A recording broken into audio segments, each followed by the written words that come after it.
Hello, everyone. Welcome to episode 10 of Off the Charts. My name is Dan, and today we will be talking about power ballads.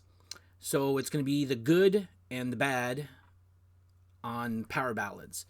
If you're unsure what a power ballad is, it was. And let me be specific here. I'm going to be concentrating on, I guess, hair metal or hard rock, like in the 80s type of power ballads. That's when it was really huge. Some good ones, some bad ones. We'll explain, how I feel about them and all that. Um, this subject came as a suggestion by a reader there. Thanks, Jen. Um, and I've been racking my brain all week. I was talking to my friend Pascal. I'm like, I don't even know where I'm going to go with this episode. So I'm like, I just started, trying to find all the power ballads I could remember. I looked at my discography. Some you may have never heard, which is fine. It's like I said, we'll see if you like them, you like them. If you don't, you don't. That's life. That's how musical tastes go, right? So we'll be looking at, like I said, it was more like 80s. Like I'm not gonna go for an example here, a ballad that I actually love, which is Bee Gees. How deep is your love? I think that song is genius.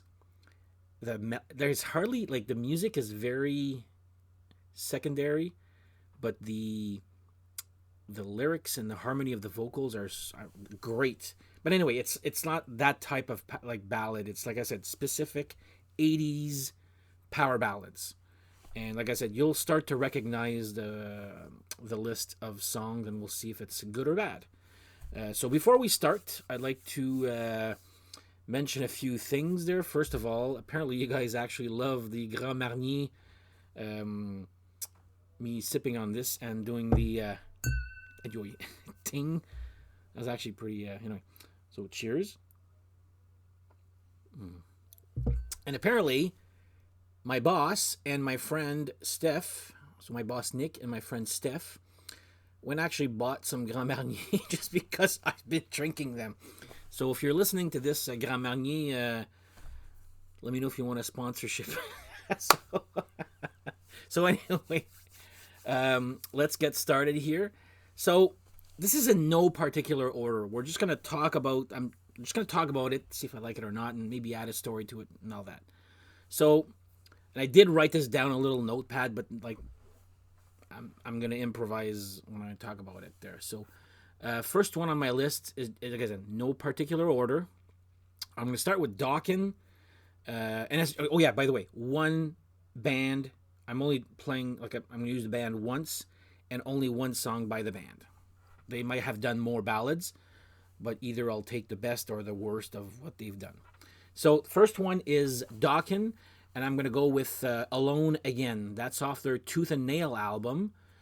I actually find it's their best ballad ever, because all the others are shit.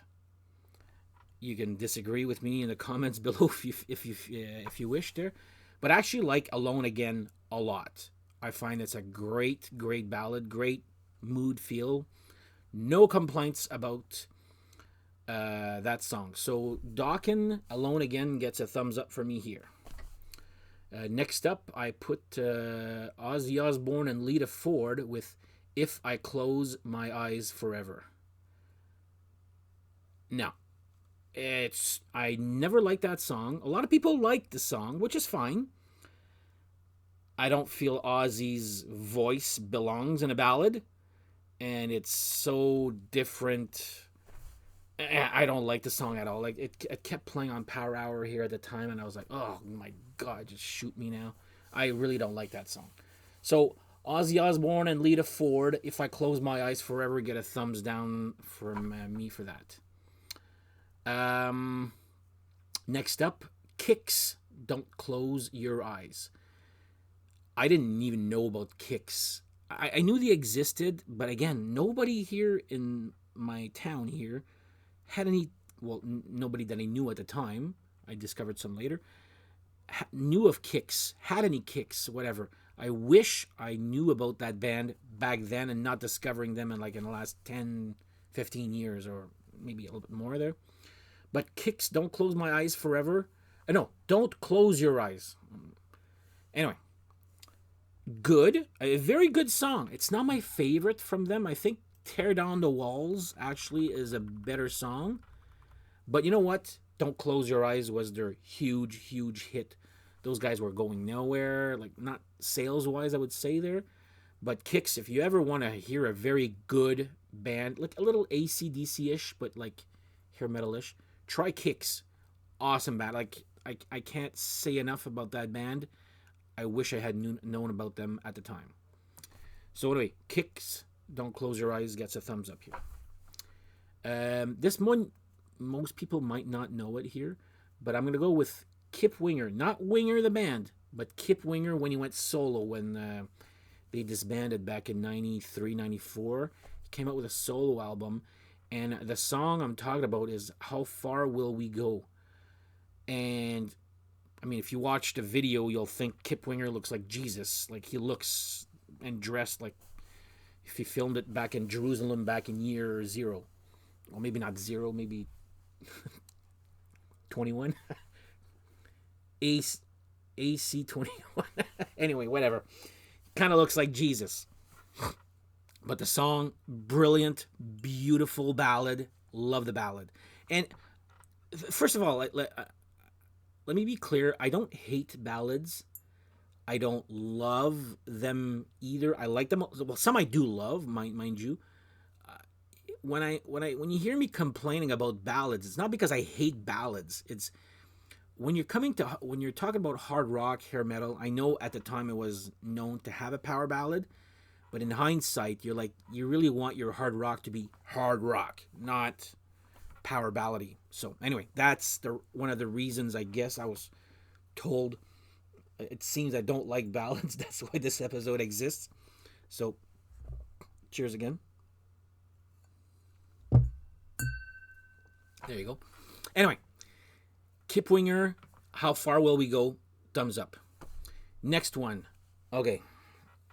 Everybody knows this one, I'm sure. I'm talking about Extreme More Than Words. I used to love Extreme. I had album number 1, 2, and I was like, oh my god, you guys gotta listen to this Porno Graffiti. It's great. It's one of the best albums I heard at the time. And I remember lending that, I guess it was a cassette at the time, lending the cassette to a buddy of mine at school. He gave me back, goes, yeah, it's pretty good there. I really like that More Than Words. I'm like, really? I'm like, that's the only song I don't like. Sure enough, this was actually I don't think More Than Words was actually thought of as a single at the time. So, I thought it was shit. It was terrible. I still don't like that song. It's not even a good representation of what they are.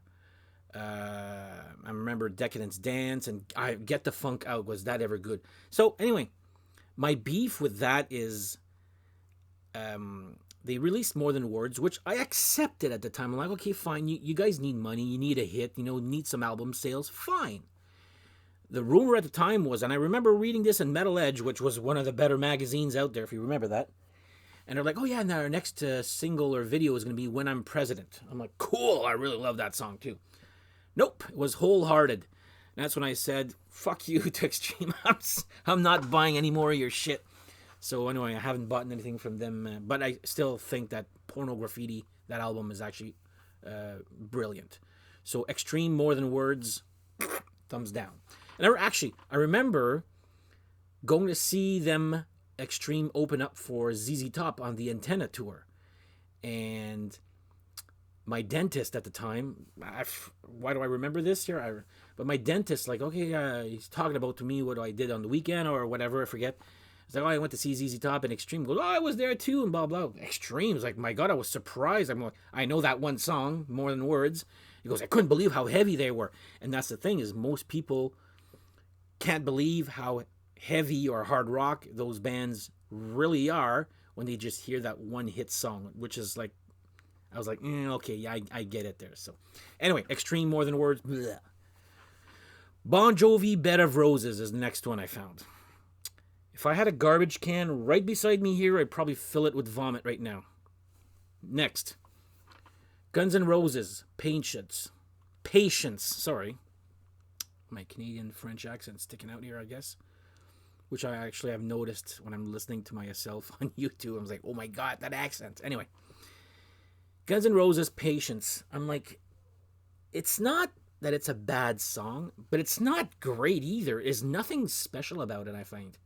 You listen to it and you're like, okay, it's decent. But I remember at the time everybody's, oh my god, Dan, like, forget that. Guns N' Roses, Patience, that's a really good song. I'm like listening to it, I'm like, it's okay. Nothing really special about it.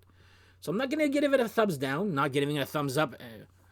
I'm going to go like, kind of like this here, like, whatever. Next one, you probably don't even know, or this was actually a flop. Iron Maiden with Wasting Love. Now, they were already kind of trajectoring this way. And then I remember when the album Fear of the Dark came out. The guy at the Music World knew what he was doing because he had put Fear of the Dark, the song, on the speaker. I'm like, oh my god, this is good. I'll buy it. Go home. It's like, wow, this is probably one of their worst albums ever. And Wasting Love is on this. And I was like, oh my god. I think I was there for the live show, which actually, I love the show because I was in front row, right in front of Bruce Dickinson on the railing. And he went like this to me and all his hair went in my direction and I received all his sweat. Not sure I would love that as much in these COVID days, but anyway.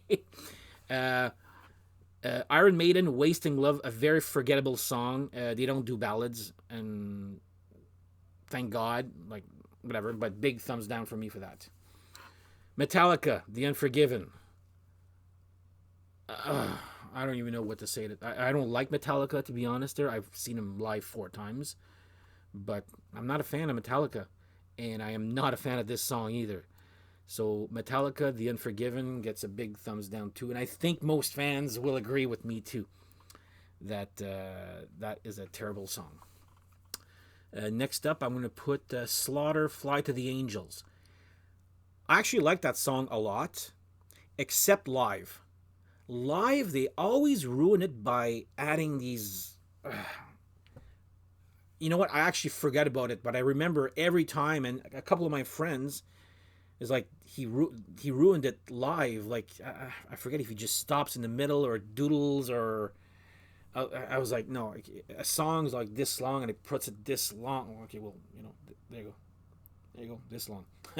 Anyway, I feel like a fisherman. I caught a fish this big. Anyway.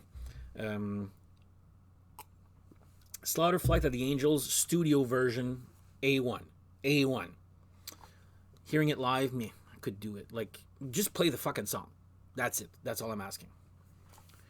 Next up, Motley Crue, Home Sweet Home. I didn't like it at first. Now, actually, it's actually a friggin' good ballad, I find. I can probably sing you the whole friggin' thing there.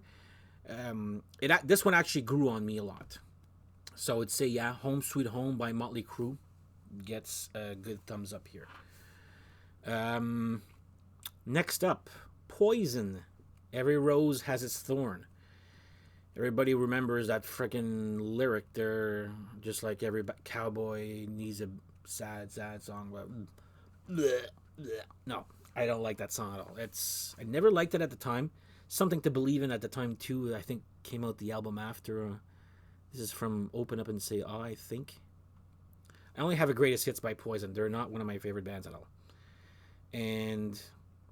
But somehow they sell out the friggin' Molson Amphitheater in Toronto with 16,000 every summer.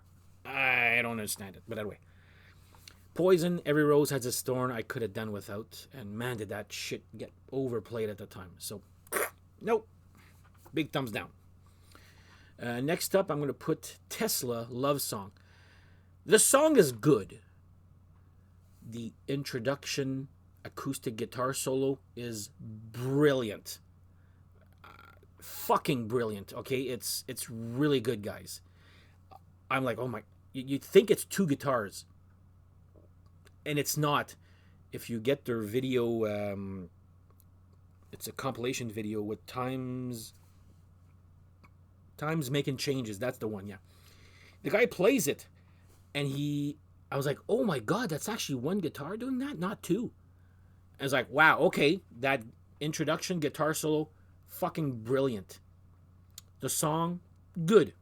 Very good, actually. You know what? I've grown to love it because of that introduction guitar solo. But you want to have one of the better acoustic introduction guitar solos, listen to Love Song by Tesla. So that one gets a good thumbs up from me here. Next up, anybody remembers Wasp? You think they actually did a good ballad? Well, they did. On the Eternal Idol, I chose Hold On to My Heart, which is a beautiful, beautiful ballad. It's great, good. You would not expect that from Wasp. Again, you might not have ever heard it. It didn't really chart or do anything there. But yeah, I want to say Wasp, Hold On to My Heart gets a good two thumbs up from me here. Next up, Warrant, I Saw Red. That was either I Saw Red or Heaven. Heaven I don't mind. I Saw Red was actually a big joke in high school with me and my buddies, especially Steph, which we called le spasme de vivre. I forget what actually it means there, but spasm of living. I don't know. I don't know how to translate it properly there, but it's shit. It's not as bad as when I was in high school. Obviously, there I've matured. I think. I'd like to think so anyway. No, but anyway. Warrant, I Saw Red. No. White Lion, When the Children Cry. God, my God. This should have been a B-side to We Are the World or... No. No. Faster Pussycat, House of Pain. Big thumbs up. And if you have a chance to actually watch the video of that song, even better. This is probably the only Faster Pussycat song I actually love. And when I say love, I remember my sister and I used to watch the Power Hour and we loved that video. But the song is like, I remember seeing Faster Pussycat, Winger, Cinderella, and Poison with my friend Steph and my sister. And let me tell you, people paid attention to that song when Faster Pussycat played it. Great song, great ballad. Major thumbs up for me for that there. Next up, I'll put Cheap Trick, The Flame. I think most people probably remember this song in the 80s. I heard it. I didn't know it was Cheap Trick at the time. Now I bought the greatest hits. I'm like, oh my God, that was them? A really good song. I like that song a lot. A lot of people, I don't think they like it when you're talking to big fans at the time there. But yeah, Cheap Trick gets a decent thumbs up. Little thumbs up right there. Cheap Trick, The Flame, yes. We got two more. So I'm going to put Mr. Big, To Be With You. Everybody remembers that one. Those guys weren't selling albums at all. Like, there was probably 100,000 copies, apparently. That's what I read in the magazine at the time. And this video came out, because it was, like I said, it was the era of the power ballads. And sure enough, wow, they got a huge hit with To Be With You and all that. Do I like or hate the song? I don't mind it. It's good. It's not nowhere near More Than Words or I Saw Red or The Unforgiven or Wasting Love. It's actually, I liked it because I remember singing it with a friend of mine. He was playing on the guitar. And that's actually when I found out, and hey, my God, I don't have a half-decent, half-bad voice. So, anyway, To Be With You by Mr. Big, yeah, I'll give it a little thumbs up, too. It's not my favorite of them at all. Actually, I don't love Mr. Big. I liked him, but whatever. If I had to choose a song by them, that would not be it. But they've done other ballads, and they're shit. Last one, Def Leppard, Love Bites. Oh my God, I don't even know where to start with this. I never liked it when it first came out. I mean, the album has aged terribly, terribly. And I saw them live a couple of years ago with Tesla. Tesla was great. Def Leppard, I was like, I wasn't even sure if I was hearing a recording or like musically. I was like, no, this is a little too perfect here. There's some sums up here. But anyway, Def Leppard, Love Bites. I never liked that song. There are some better songs on Hysteria, obviously, there. I don't find that the album has aged well. If you want to have a good laugh, read Martin Popoff's grading book. He rates it as 0. I mean, you're like, 0? Hysteria? No.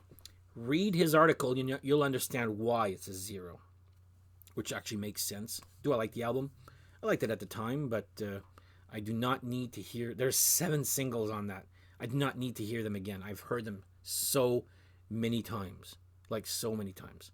So anyway, that's my little episode on the power ballads. I wasn't sure where I was going to go with this, and like I said, it was mostly improvised as I was going along here, so hope you enjoyed it. Next episode, we're going to have some little fun here with, and actually, that one I do have a plan. I'm going to be talking about the hard rock or heavy metal, best or worst, not really, we'll see there, but band mascots. And you'll be like, mascots? Yeah, I'm not talking Spartacat or UP or not that type of my mascot there, but you'll see what I mean by, a logo you see by a certain band or a person, like, oh yeah, that's that band. Well, we're going to be talking about that, the good or bad ones, I guess there, but anyway, that'll be our next episode. So anyway, for now, thank you for, like I said, this was a little experiment here. We'll see by the comments if people liked or did not like here. So anyway, thanks for the suggestion, Jen. This is a tough one, but anyway, I got through it, I think. So anyway, cheers, everybody. Thanks for subscribing. Please tell your friends. Thank you for all the other extra subscribers I got this week. Much appreciated. And we'll see you next episode. Cheers. Thank you.